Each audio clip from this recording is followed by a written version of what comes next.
오늘 우리가 함께 하실 말씀은 우리 계속되는 마가복음 말씀입니다. 마가복음 4장 21절로부터 25절까지 말씀입니다. 마가복음 4장 21절로부터 25절까지 말씀 한 절씩 교독하도록 하겠습니다. 제가 먼저 21절 말씀 읽겠습니다. 또 저희에게 이르시되 사람이 등불을 가져오는 것은 말 아래나 평상 아래나 두려함이냐 등경 위에 두려함이 아니냐. 드러내려 하지 않고는 숨긴 것이 없고 나타내려 하지 않고는 감추인 것이 없느니라.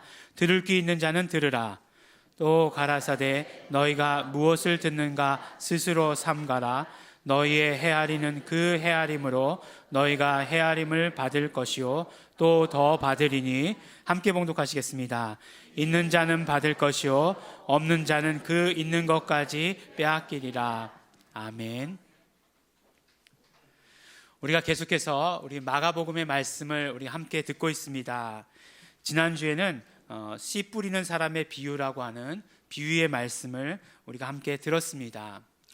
예수님께서 그 비유의 말씀으로 하실 때에는 다 이유가 있다라고 우리 성경을 통해서 우리에게 말씀을 해주셨습니다. 들을 귀 있는 자는 들으라. 먼저 이렇게 말씀하시죠. 그러니까 들을 귀는 다 있으니까 우리는 다 들어야 되겠죠. 그런데 그 비유로 말씀하시는 것 그렇게 말씀하시면서 또 마가복음에 보면은 여러 가지를 비유로 알려주셨다. 그것이 비유로 말씀하시는 것의 목적이다라고 이렇게 말씀을 해주셨어요. 그 여러 가지가 무엇이 있을까? 특별히 우리가 마가복음을 통해서는 예수님께서 우리에게 알려주시기를 예수님이 누구이신가 하는 것을 바로 비유를 통해서 우리에게 말씀해 주신다라고 하는 것이었습니다.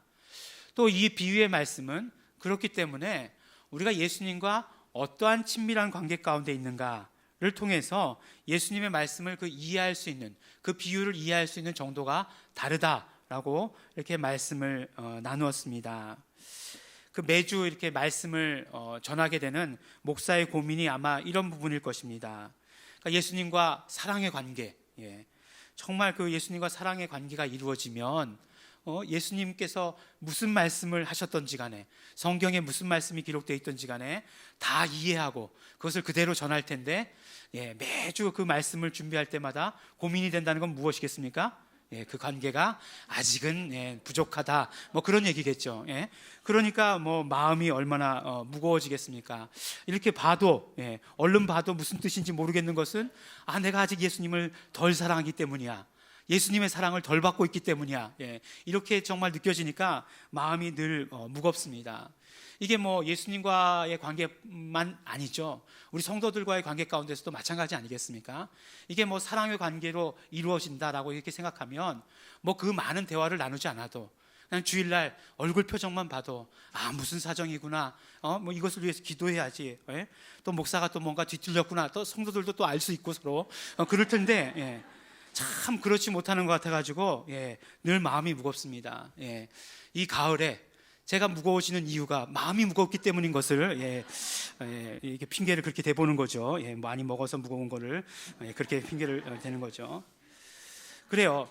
정말로 우리가 말씀을 들으면서 우리가 성경을 보면서 예수님과 사랑의 관계, 또 특별히 뭐라고 이야기하고 있습니까? 그 사랑 가운데서도 필레오로 사랑하는 그 사랑의 관계, 그러니까 많은 것을 사랑하는 것 중에 하나가 아니라 정말 예수님만을 사랑하는 그 사랑, 또 예수님께서도 우리를 사랑하신다라고 하실 때 그 필레오로 사랑하시는 그 사랑의 관계가 된다라고 한다면 정말 성경을 읽는 것으로만 끝내고 설교를 끝내지 않아도 되지 않을까라는 그런 생각을 해보는 것입니다.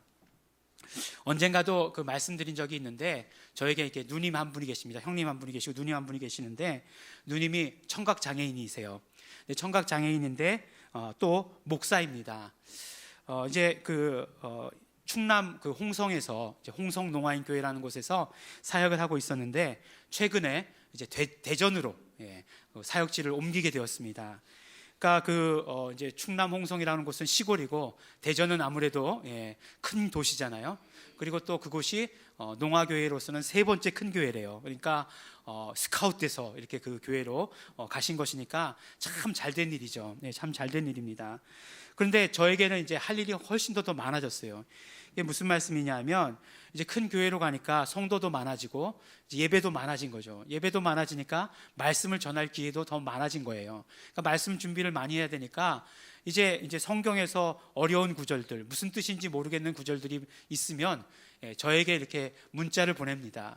예전에는요, 정말 이게 통신이 어려워가지고 그 어려운 살림 가운데서도 우리는 집집마다 다 팩스가 있었어요. 그래서 팩스로 이렇게 주고받고 이렇게 했었는데, 지금은 이제 스마트폰이 얼마나 잘 돼 있습니까? 뭐 화상 통화도 되고 또 카카오톡 같은 것도 잘 돼 있으니까 이렇게 되는 거죠.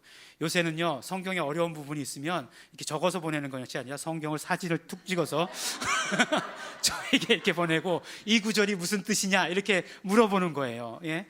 그러면 사실은 청각장애인들이 이해 한계가 있어요. 그래가지고 언어를 이해하는데 많이 부족합니다. 그리고 우리 성경이라는 것이 우리가 읽어도 사실은 무슨 뜻인지 모를 때가 너무 많잖아요. 그래서 이거는 무슨 뜻이다, 이거는 무슨 뜻이다 라고 이렇게 이야기를 해서 보냅니다. 또 금방 보내지 않으면 큰일 나요. 그냥 그걸 좀 뭐 있다가 뭐 1시간 2시간 미루잖아요. 그럼 뭐 난리가 납니다. 한 10통 정도 와 있어요. 왜 답장 안 하느냐 뭐 이렇게 정말 그렇게 보내죠. 그래서 얼른 보내요. 그러면서 생각하게 된 것이, 그러면 되겠다라는 생각이 들었어요. 이렇게 아무래도 이제 큰 교회로 가다 보니까 설교하는데 부담이 있는 것 같더라고요. 그러니까 아무래도 청각 장애인들을 대상으로 설교하는 거니까 성경을 잘 이렇게 쉽게 이렇게 해서 이해하기 쉽게 말해주면 그것이 좋은 설교가 되겠다라는 그런 생각이 들게 되었어요.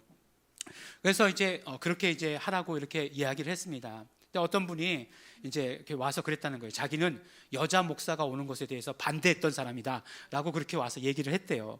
그런데 지난번 목사님은 그래도 농화교회 목사님 중에서도 좀 학력 수준이 좀 뛰어난 분이시라, 이제 그런 분들의 문제점은 뭐냐면 설교가 어려워지는 거죠. 그래서 무슨 얘기하는지 몰랐는데 설교가 쉬워서 너무 좋다, 이제부터는 열심히 협력하겠다, 이렇게 얘기했다는 거예요. 그래서 정말 그래, 설교라는 게 그렇게 뭐 어렵게 생각할 것이 아니라 그냥 성경 말씀을 그냥 쉽게 풀어서, 어려운 말씀이 있으면, 다 이해되는 말씀이 있으면 그냥 이해하고, 그냥 어려운 말씀이 있으면 그 말씀을 그냥 풀어주면 되는 것이겠구나라는 그런 생각을 하게 되었습니다. 그러면서 이제 돌아보게 된 것이, 야, 그럼 넌 잘하고 있냐? 이런 생각을 하게 된 거죠. 그러면서 제가 설교하고 있는 것을 잘 돌아보니까 저는 그렇게 준비를 하고 있지 않더라고요. 그러니까 뭔가 이렇게 말씀 가운데서 특이한 것, 그런 걸 이렇게 찾아내려 하고, 뭔가 새로운 것이 없나라고 하는 이런 것들을 찾아내려고 하는 그런 노력들을 일주일 내내 엄청나게 하고 있는 것을 보면서, 야, 설교라는 게 그런 게 무의미하다라고 하는 그런 생각이 들었습니다. 저희 이제 아버님께서 이제 원로 장로님이신데 한 달에 한 번씩 저희 교회로 오십니다. 셋째 주에 꼭 오세요. 그러니까 아버님이 오시면 그 주는 셋째 주인지 아시면 됩니다. 참 그런 거 이렇게 정해놓으시면 안 어기고 참 그렇게 잘 지키세요. 그러니까 무슨 일이 있어도 셋째 주에 오십니다. 근데 왜 오시겠습니까? 왜 오시는 것 같으세요? 그러니까 성도 한 사람 보태주기 위해서 오시는 거는 아닌 것 같고, 아들이 목사니까, 딸도 목사고 아들이 목사도 목사잖아요. 그러니까 제일 궁금한 건 이 아들이 설교를 잘하고 있는가가 굉장히 궁금하신 거예요. 그래서 이제 오십니다. 설교를 잘하고 있는가 아닌가 해서 오세요. 지난주에 이제 아버님과 함께 이제 시골에 갈 일이 있어서 오랜 시간을 이제 또 차에 타고서 이제 말씀을 나누었습니다. 이제 원로 장로님이시니까 뭐 평생 동안 신앙생활 하셨죠. 그러면서 이제 하시는 말씀이, 야, 내가 이렇게 평생 말씀을 들었는데 성경 구절에 어느 구절을 설교를 안 듣는 구절이 있었겠냐. 다 들었다는 거예요. 다 들었고 어떤 구절은 정말 여러 번 들었고 그렇다는 거죠. 그런데 좋은 설교는 그래도 뭔가 새롭더라라고 얘기하는 거예요. 그런데 그 새로움이라는 것이 무언가 이렇게 새로운 것들을 가르쳐 주기 때문에, 뭔가 새로운 깨달음, 새로운 것들이 있기 때문에 새로운 것이 아니라 은혜가 되어서 새롭다라고 이렇게 말씀을 하시는 것이에요. 그러니까 어느 그 큰 교회 이제 목사님을 예를 들어서 말씀을 하시더라고요. 큰 교회 목사님, 정말 우리가 얘기하면 어느 교회인지 다 아는 목사님이신데, 큰 교회 목사님이기 때문에 이렇게 세미나 같은데, 뭐 이렇게 장로회 뭐 이런 모임 같은데 많이 오신다는 거예요. 그래서 이렇게 늘 또 이렇게 메모하시는 습관이 있으시기 때문에 펜과 메모지를 들고서 이렇게 적으려고 이렇게 하시면 적을 게 아무것도 없다는 거예요. 그 말씀 가운데 그렇게 큰 교회 목사님이고 그렇게 유명한 목사님인데도 적을 건 아무것도 없다는 거예요. 하지만 끝나고 나면 은혜가 된다는 거예요. 그리고 그 목사님의 설교를 아무도 따라할 수가 없다는 거예요. 왜 따라할 수 없냐면 본인의 간증을 얘기하기 때문에, 본인이 어떤 말씀을 통해서 경험한 것을 이야기하는 것이기 때문에 그 아무도 그것을 가지고 가서 설교할 수 없다. 요새는 뭐 설교 표절이라는 것도 굉장히 문제가 되고 있던데 그렇게 할 수 없다라고 이렇게 얘기하는 거예요. 그렇습니다. 그래서 마음을 고쳐 먹었어요. 오늘 이번 주에는 설교를 준비하면서 굉장히 마음이 편안해졌습니다. 그냥 설교할 때 어려운 단어가 있으면 쉽게 그냥 풀어서 설명하면 되겠다. 그리고 또 특별히 마가복음은 짧게 기록이 되어 있잖아요. 그럼 마가복음 짧게 기록되어 있으니까 좀 길게 기록되어 있는 부분이 어딘가 소개만 해드리면 되겠다라는 그런 생각을 하게 되었어요. 그러면 뭐 물론 여러분들이 성경을 보시면 어디에 뭐 마태복음, 누가복음에 다 나와 있다는 거 알지만, 그렇게 얘기하시면, 그렇게 말씀드리면 여러분들은 예수님과의 관계가 저와 같지 않으시잖아요. 예수님과 정말 사랑의 관계를 나누고 계시니까 그렇게만 소개해드리면 여러분들은 말씀을, 그 뜻을 저보다 더 깊이 깨달으실 수 있지 않겠느냐, 그런 생각을 하게 되었다는 것입니다. 그래서 아주 그냥 마음이 아주 홀가분해지면서 말씀을 이렇게 준비하게 되게 되었습니다. 오늘 말씀드린 대로 오늘 마가복음의 본문은 5절밖에 되지 않아요. 짧은 구절인데 처음에는 이 말씀을 읽으면서 이게 어떤 하나의 말씀인가? 라고 생각하면서 계속 생각하면서 읽었습니다. 근데 자세히 읽어보니까 3개의 주제가 들어있는 그런 말씀이었어요. 그러니까 5구절밖에 되지 않는데 3개의 주제가 들어있다는 것이에요. 그래서 왜 이렇게 짧은 구절에 3가지 주제나 되는 그런 말씀이 들어있을까 생각을 해보게 되었습니다. 제 생각인데요. 또 이렇게 말씀드리면 제 생각은 집어넣지 않는다라고 말씀드렸는데 제 생각을 이렇게 말씀을 드리는 건데, 아마 그렇지 않았을까라고 생각하게 되었어요. 그러니까 이 말씀들을 왜 우리가 스케치라는 거 하잖아요. 무슨 글을 쓸 때 스케치라는 거 이렇게 적어놓고서 나중에 또 기록할 그런 의도가 아니었을까. 이런 구절들을 기록하고 뭐 한 구절만 기록하면 우리가 그 뜻이 이제 나중에 어떤 내용이 될지 다 알잖아요. 그러니까 그렇게 기록해 놓은 것이 아닐까라는 그런 생각을 해보게 되었습니다. 왜냐하면 21절부터 25절까지 말씀 중에 21절에서 22절까지 말씀이 한 가지 주제를 가지고 말씀하시는 것이에요. 등불과 등경이라는 그 주제를 가지고 말씀하시는 것입니다. 23절은 들을 귀 있는 자는 들으라는 것은 비유의 말씀마다 늘 말씀하시는 것이니까 뭐 우리가 또 생략하고 넘어가도 되고요. 24절 말씀이요. 24절 말씀은 보니까 너희가 무엇을 듣는가 스스로 삼가라. 너희의 헤아리는 그 헤아림으로 너희가 헤아림을 받을 것이요 또 더 받으리니 라고 하시는 그 말씀이 또 한 주제의 말씀이고, 마지막에 25절 있는 자는 받을 것이요 없는 자는 그 있는 것까지 빼앗기리라고 하는 그 말씀이 또 한 주제의 말씀으로 되어 있다라고 하는 것입니다. 처음에 말씀을 보니까 21절, 22절의 말씀은 뭐라고 말씀하시죠? 등불은 등경 위에 놓아야 된다. 이 말씀을 이렇게 준비하면서 계속 이렇게 혀가 꼬이는 거예요. 등불은 등경 위에. 그러니까 이게 무슨 말인가라고 이렇게 생각하다가 램프는 램프 스탠드 위에. 이렇게 얘기하면 되게 쉽죠. 등불을 등경 위에 하는 것보다 램프는 램프 스탠드 위에. 참 이렇게 이게 안 되는데, 이렇게 하면 안 되는데 말이죠. 영어로 얘기하니까 더 쉬운 거예요. 그렇게 쉽습니다. 그러니까 램프를 가져다가 램프 스탠드 위에다 놔야지 그거를 돛방 밑이나 아니면 침대 밑에나 놓는 사람이 어디 있느냐. 램프를 가져다가 누구나 다 램프 스탠드 위에 놓는 것이다 라고 이렇게 말씀하신 것이에요. 그리고 하시는 말씀이 드러내려 하지 않고는 숨긴 것이 없고 나타내려 하지 않고는 감추인 것이 없느니라. 이 말씀을 들으면 계속 헷갈리는 거예요. 이게 무슨 말인가 계속 처음으로 다시 돌아가고 하는데, 이 말씀은 무슨 말씀이냐면 이 세상의 모든 것은 다 드러나게 마련이다, 그 말씀이에요. 그러니까 비밀은 없다, 우리가 이렇게 얘기하는 그 말씀인 것이에요. 그러니까 모든 것이 다 드러나게 되어 있다라고 말씀하신 것입니다. 그러고 보니까 하나도 어려운 말씀이 아니에요. 그죠? 우리가 다 이해하는 말씀이에요. 다 아는 말씀입니다. 우리가 램프를 켜가지고 뭐 호롱불을 켰던 전기불로 켰던지 간에 켜서 그거를 침대 밑에나 돛박 아래 두는 사람이 어디 있겠느냐. 다 그 등경 위에, 램프 스탠드 위에다 올려놓기 위한 것이다. 그리고 모든 것은 다 드러나게 되어 있다. 이 세상에 비밀이라는 것은 없다. 이렇게 말씀을 하신 것이에요. 예수님께서 이렇게 말씀하신 이 비유의 의미가 무엇인가 하는 것입니다. 근데 우리가 계속해서 지난주부터 마가복음에서 나오는 비유의 말씀을 보면서 마가복음에서 나오는 비유는 어떤 기준을 가지고 보아야 한다고요? 바로 예수님은 누구이신가를 말씀하신 것을 기준으로 보아야 된다라고 우리가 말씀을 나누었습니다. 그러면 이것을 가지고 예수님이 누구이신가, 무엇을 말씀하기를 원하셨던가 하는 것을 우리가 깨달아야 하는 것이겠죠. 등이라고 하는 것은 빛을 비추는 것이죠. 그것에서 착안해 본다라고 한다면 빛이라고 하는 이야기가 기록된 복음서를 우리가 생각해낼 수 있을 거예요. 빛이라고 이야기한 복음서, 무엇이 먼저 생각나십니까? 요한복음이 생각나지 않으세요? 요한복음 1장에서 예수님에 대해서 말씀하신 그것이 여러분들 생각이 나시 않으십니까? 요한복음 1장 4절의 말씀에 보면, 표준세 번역의 말씀으로 읽어드리면, 그의 안에서 생겨난 것은 생명이었으니 그 생명은 모든 사람들의 빛이었다. 그 빛이 어둠 속에서 비치니 어두움이 그 빛을 이기지 못하였다. 9절 말씀을 보면, 그 빛이 세상에 오셨으니 모든 사람을 비추는 참 빛이시다 라고 이렇게 말씀을 하고 있어요. 그러니까 요한복음에서는 빛이시라고 말씀하고, 그 빛은 바로 예수님이시다, 참 빛이시고 예수님이 참 빛이시다라고 말씀을 해주고 계시는 것입니다. 그런데 우리가 또 빛 그러면 또 요한복음 말고도 또 생각나는 구절이 있어요. 어느 구절이죠?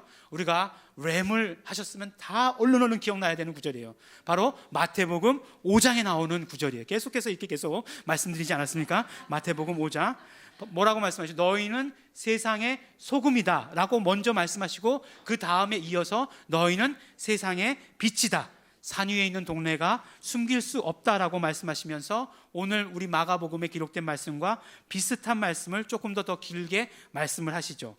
사람이 등불을 켜서 돛박 아래에 두지 않고 등경 위에 둔다. 그래야 등불이 집안에 있는 모든 사람을 환히 비춘다. 이와 같이 너희 빛을 사람에게 비추어서 그들이 너희의 착한 행실을 보고 하늘에 계신 너희 아버지께 영광을 돌리게 하여라 라고 이렇게 말씀하고 있습니다. 이렇게 살펴보니까 바로 그 램프 스탠드 위에 램프라고 하는 말씀이 조금 더 이렇게 우리에게 명확하게, 조금 더 자세하게 우리에게 들려지는 것 같습니다. 빛이라고 이야기할 때 요한복음에서는 예수님을 말씀하고 있는 거죠. 예수님은 빛으로 오셨다, 예수님은 참 빛이시다라고 우리에게 말씀해 주시는 것입니다. 그러니까 조금 전에 말씀드렸던 대로 마가복음에서 비유로 말씀하신 목적은 무엇이라고요? 예수님이 누구이신가를 우리에게 말씀해 주시기 위함이었는데, 바로 예수님은 누구이시냐? 예수님은 빛이시다, 예수님은 참 빛이시다라고 하는 것을 우리에게 말씀해 주시는 것이다 라고 하는 것입니다. 그런데 예수님에 대해서 거부했던 사람들이 있었다는 거예요. 요한복음의 표현에 따르면 뭐라고 얘기하고 계시죠? 그가 자기 땅에 오셨으나 그의 백성들은 그를 맞이하지 않았다라고 말씀하신 그 사람들이 있었다는 거예요. 예수님이 오셨는데도, 빛이 오셨는데도 예수님을 예수님으로, 빛을 빛으로 받아들이지 않았다는 거예요. 예수님을 거부했던 사람들이 있었다는 것입니다. 구체적으로 우리가 4장에 마가복음 4장의 말씀을 보기 전에 어떤 사람들이 그랬어요? 바리새인과 서기관들이 예수님을 인정하기를 거부했던 것이죠. 예수님을 예수님으로 인정하기를 거부했던 것이에요. 예수님 빛으로 오셨는데 그들은 그 빛을 가리기를 원했던 것입니다. 그 빛이 비추는 것을 방해하려고 했던 것이에요. 그래서 어떻게 했습니까? 바로 마치 그 빛을 돛박 밑이나 침대 밑에 가리는 것처럼 그들은 그렇게 하기를 원했다라고 한다는 것입니다. 하지만 예수님께서 뭐라고 말씀하십니까? 비밀은 드러나게 마련이다, 감추인 것은 드러나게 마련이다 라고 이렇게 말씀을 덧붙여 주신 것이에요. 너희들이 아무리 그렇게 하려고 노력해도, 너희들이 아무리 예수님의 그 하시는 일들을 방해한다 해도 예수님은 예수님으로서 드러나게 되어 있다라고 말씀해 주시는 것이에요. 예수님은 하나님이시고 예수님은 그리스도이신 것이 드러나게 되어 있다는 것입니다. 그것을 감추지 못한다는 것이에요. 예수님께서 이적을 행하시고 병든 자를 치료하시고 귀신을 내쫓아 주시는 그 모습을 통해서 예수님은 하나님이심을 드러내고 계시다라고 하는 것이에요. 예수님이 그리스도이신 것이 드러날 수밖에 없다라고 그 비유의 말씀을 통해서 이야기해 주시는 것입니다. 예수님께서는 계속해서 사람들에게 생명을 주심으로 말미암아, 생명을 공급하심으로 말미암아 하나님이신 것을, 그리스도이신 것을 드러내고 계시다라고 우리에게 말씀해 주시는 것이고, 방해자의 어떤 방해도 소용없을 것이다 라고 말씀해 주시는 것입니다. 이것이 첫 번째 의미예요. 하지만 또한 이것은 우리 마태복음의 말씀에 보았던 것처럼 이 빛이라는 사실이, 우리가 빛이라는 사실도 사실은 우리가 적용이 되어야 되는 것입니다. 만약에요, 우리가 빛이라고 한다면 그 빛도 사실은 그 침대 밑이나 돛방 밑에 숨겨서는 안 된다는 거예요. 어디에요? 램프 스탠드 위에 올려져야 한다는 것입니다. 우리는 빛이기 때문에 빛의 사명을 감당해야 한다는 것이에요. 빛의 사명은 무엇입니까? 밝히는 것이죠. 생명을 전하는 것이죠. 그래서 빛의 사명을 담당하기 위해서 우리는 램프 스탠드 위의 위치를 우리는 선택해야 한다는 거예요. 우리가 빛인데도 불구하고 우리 스스로가 침대 밑으로 들어간다거나 돛방 밑으로 숨는 그런 일을 해서는 안 된다라고 이렇게 말씀해 주시는 것입니다. 세상이 지금 점점 더 어두워져 가고 있다. 이것은 제가 이야기하지 않아도 모든 사람이 다 동의하는 그런 사실일 것입니다. 그렇다면 우리는 더욱더 그 사명을 감당해야 되는 것이에요.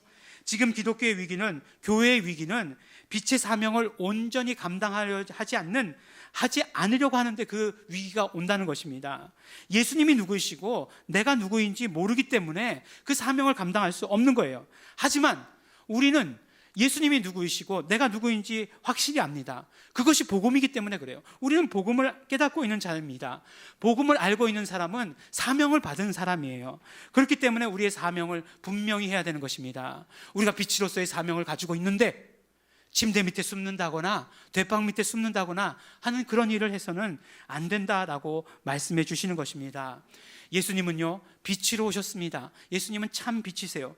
우리 모두에게, 모든 인류에게 생명을 주시기 위해서 오셨고, 그래서 예수님은 정말 그 빛을 비추는 일을 하셨습니다. 예수님께서는 십자가 달리시고 부활하시고 승천하셔서 하나님 우편으로 가셨습니다. 그리고 가시면서 그 사명을 우리에게 맡기셨어요. 우리는 그러므로 빛의 사명을 담당해야 하는 것입니다. 스스로를 숨기지 말고 드러내라고 우리에게 말씀하고 계시는 것입니다. 두 번째는요, 24절 말씀이죠. 24절 말씀을 보니까 또 가라사대 너희가 무엇을 듣는가 스스로 삼가라. 너희의 헤아리는 그 헤아림으로 너희가 헤아림을 받을 것이요 또 더 받으리니 라고 이렇게 말씀하십니다. 한글 성경은 24절 25절이 계속해서 이어지는 말씀으로 되어 있는데 헬라어 성경으로 보면 여기까지가 딱 한 문장입니다. 너희가 헤아림을 받을 것이요 또 더 받을 것이다 라고 이렇게 문장이 끊어져 있습니다. 근데 이 말씀을 쉽게 풀어서 해석하면 쉬운 말씀이에요. 네가 판단하는 그 기준으로 네가 판단을 받을 것이다.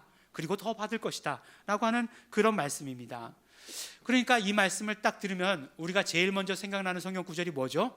바로 산상수훈에 나오는 마태복음 7장에 나오는 그 말씀이 제일 먼저 생각이 납니다.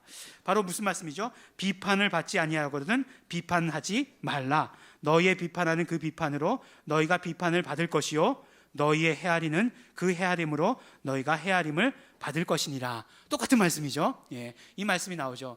이 말씀이 무슨 뜻이냐 하는 것은 오늘 제가 처음에 말씀드린 대로 설교를 잘하려면 어떻게 해야 된다고요? 이 말씀을 잘 이해할 수 있는 것들을 연결시켜 드려야 된다고 말씀드리지 않았습니까? 지난번에 말씀드리기를 비유를 알기 위해서는 어떻게 해야 된다고요? 성서에서의 비유 말씀을 들으면 된다고 말씀드렸죠. 이명호 목사님의 성서에서의 비유 말씀을 들으면 됩니다. 이 말씀을 잘 알고 싶으시면 어떻게 하면 된다고요? 산상수훈이라는 제목의 성경 말씀 있습니다. 그거를 들으시면 제가 설교하는 것, 제가 지금 30분 설교해가지고 이 설교를 다 할 수 있겠습니까? 불가능한 이야기예요. 그 테이프를 갖다 들으시면 산상수훈에 대해서 완전히 알게 되고 그 중에서도 비판받지 말아라 라고 하는 이 구절이 있습니다. 이게 1시간을 말씀을 하셨어요. 크리스찬의 자보법, 딱 제목까지 소개해드리는 거죠. 그것을 들으시면 됩니다. 그러니까 그것을 들으시면 완전히 이렇게 깨달을 수 있게 되는 것이죠. 아주 좋은 설교라고 생각해요. 다음부터 계속해서 이렇게 다음부터 이렇게 이제 완전히 이제 도를 지나치고 있죠. 그런데 이 산상수훈의 의미를 보면 그러니까 어떤 의미냐면 이 말씀을 통해서 우리에게 주시는 말씀은 비판받지 말으라는 거예요. 비판받지 말아라. 비판받지 말라고 말씀하십니다. 근데 재밌게도요, 이 말씀이 누가복음에 또 똑같이 인용되어 있다는 거예요. 누가복음에 똑같이 인용되어 있는데 그런데 뉘앙스가 너무나 달라요. 누가복음 6장 38절에 보면 이렇게 말씀합니다. 주라 그리하면 너희에게 줄 것이니 곧 후이되어 누르고 흔들어 넘치도록 하여 너희에게 안겨주리라. 너희의 헤아리는 그 헤아림으로 너희도 헤아림을 도로 받을 것이니라 라고 이렇게 말씀하고 있어요. 그러니까 너희의 헤아리는 헤아림으로 하나는 비판을 받을지도 모른다는 거고, 너희의 헤아리는 그 헤아림으로 너희가 상을 받을 것이다 라고 하는, 완전히 어떤 면으로 보면 상반된 그런 말씀을, 똑같은 말씀을 인용해서 마태복음과 누가복음에서 우리에게 해주시는 것이에요. 그러니까 마가복음이 균형을 잘 지키고 있는 거죠.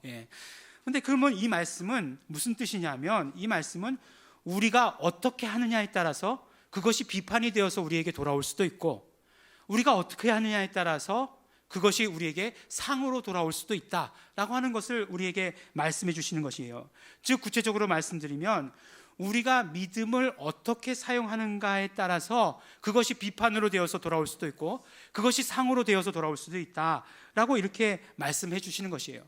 우리가 믿음을 가지고 있다라고 한다면 그 믿음을 사용해야 한다는 것입니다. 믿음을 사용해야 된다는 것이에요. 믿음이라고 하는 것은 우리가 복음을 담는 것이죠. 우리가 복음을 담은 그 믿음을 가지고 있는데, 그것을 숨기면 우리는 비판을 받을 것이고, 우리가 그것을 드러내고 그것을 사용하면 하나님께서 축복의 상으로 우리에게 더하여 주실 것이다 라고 말씀해 주시는 것이에요. 막 거꾸로일 것 같죠? 그냥 가만히 있으면 본전은 찾을 것 같고, 이야기하면 비판받을 것 같고, 지금 세상이 그렇잖아요. 말하면 사람들이 비판하니까 그럴 것 같지만, 아니, 성경에서는 뭐라고 말씀하시냐면, 가만히 감춰두면, 너희가 너희의 믿음을 사용하지 않으면 비판받게 될 것이고, 너희가 너희의 믿음을 사용하면 축복의 상으로 받게 될 것이다 라고 말씀을 해주시는 것이에요. 누가복음에 보면 이 상에 대해서 얼마나 구체적으로 우리에게 말씀해 주십니까? 후히되어 누르고 흔들어 넘치도록 하여 라고 이렇게 말씀하세요. 우리에게 복을 주시는데 그냥 이렇게 복이라고 하는 큰 자루에서 툭 떠가지고 이렇게 주시는 것이 아니라, 떠가지고 막 흔들죠. 그래야 더 많이 담을 수 있으니까. 또 누르고 다시 담아서 흔들고. 이거 해보신 분들은 알잖아요. 남에게 줄 때는 푹 퍼서 주지만 자기에게 받을 때는 막 흔들고 툭툭툭 치고 막 이렇게 해가지고 그렇게 받아오잖아요. 그렇게 축복을 우리에게 주신다라고 이렇게 말씀해 주시는 것이에요. 근데 그것의 기준이 무엇이냐? 우리가 우리의 믿음을 어떻게 사용하느냐에 따라서 그렇게 될 수도 있고, 축복으로 받을 수도 있고, 아니면 비판으로 그것이 돌아올 수도 있다라고 말씀하시는 것입니다. 이제 마지막으로 25절 말씀입니다. 있는 자는 받을 것이요 없는 자는 그 있는 것까지 빼앗기리라. 이 말씀을 딱 들으면, 우리 그동안 말씀을 많이 들었던 분들은 어떤 말씀이 딱 생각나죠? 비유의 말씀이 딱 생각나죠. 그 비유의 말씀 가운데서도 어떤 비유? 달란트 비유의 말씀이 딱 떠오르게 되는 것입니다.